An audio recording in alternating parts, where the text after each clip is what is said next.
بسم اللہ الرحمن الرحیم۔ قرآن کی تاثیر۔ ایک مرتبہ کسی نے قاری عبدالباسط سے پوچھا، قاری صاحب، آپ اتنا مزے کا قرآن مجید پڑھتے ہیں، آپ نے بھی کبھی قرآن مجید کا کوئی معجزہ دیکھا ہے؟ وہ کہنے لگے، قرآن کا ایک معجزہ؟ معلوم نہیں کہ میں نے قرآن مجید کے سینکڑوں معجزے آنکھوں سے دیکھے ہیں۔ انہوں نے کہا، کوئی ایک تو سنا دیجئے۔ تو یہ واقعہ انہوں نے خود سنایا۔ قاری صاحب فرمانے لگے کہ یہ اس وقت کی بات ہے جب جمال عبد الناصر مصر کا صدر تھا۔ اس نے روس کا سرکاری دورہ کیا۔ وہاں پر کمیونسٹ حکومت تھی۔ اس وقت کمیونزم کا طوطی بولتا تھا۔ دنیا اس سرخ انقلاب سے گھبراتی تھی۔ جمال عبد الناصر نے وہاں جا کر اپنے ملکی امور کے بارے میں کچھ ملاقاتیں کیں۔ ملاقاتوں کے بعد انہوں نے تھوڑا سا وقت تبادلہ خیالات کے لیے رکھا ہوا تھا۔ اس وقت وہ آپس میں گپیں مارنے کے لیے بیٹھ گئے۔ کمیونسٹوں نے کہا، جمال عبد الناصر، تم کیا مسلمان بنے پھرتے ہو؟ اسلام کو چھوڑو اور کمیونزم اپنا لو۔ ہم تمہارے ملک میں ٹیکنالوجی کو روشناس کر دیں گے اور تم دنیا کی ترقی یافتہ ملکوں میں شمار ہو جاؤ گے۔ جمال عبد الناصر نے انہیں اس کا جواب دیا تو صحیح، مگر دل کو تسلی نہ ہوئی۔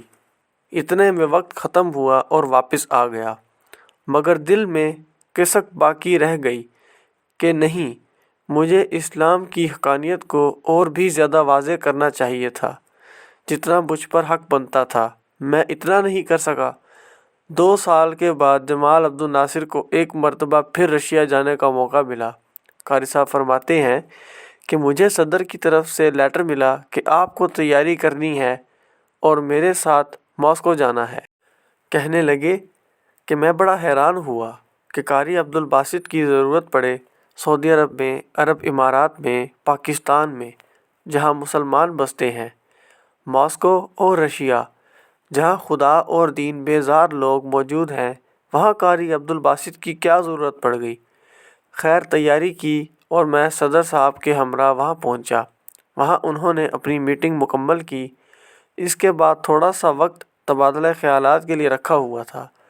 فرمانے لگے کہ اس مرتبہ جمال عبد الناصر نے ہمت سے کام لیا اور اس نے کہا کہ یہ میرے ساتھی ہیں جو آپ کے سامنے کچھ پڑھیں گے، آپ سنیے گا۔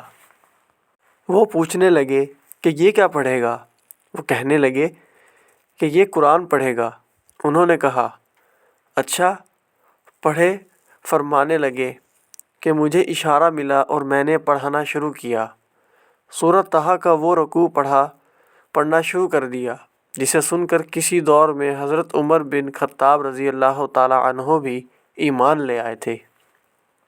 فرماتے ہیں کہ میں نے جب 2 رکوع تلاوت کر کے آنکھ کھولی تو میں نے قرآن کا معجزہ اپنی آنکھوں سے دیکھا کہ سامنے بیٹھے ہوئے کمیونسٹوں میں سے 4 یا 5 آدمی آنسوؤں سے رو رہے تھے۔ جمال عبد الناصر نے پوچھا، جناب آپ کیوں رو رہے ہیں؟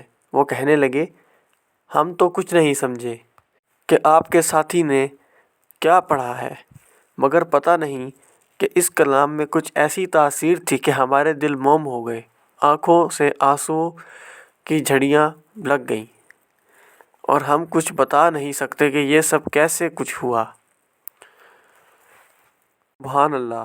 جو قرآن کو مانتے نہیں، قرآن کو جانتے نہیں، اگر وہ بھی قرآن سنتے ہیں تو اللہ تعالیٰ ان کے دلوں میں بھی تاثیر پیدا کر دیا کرتے ہیں۔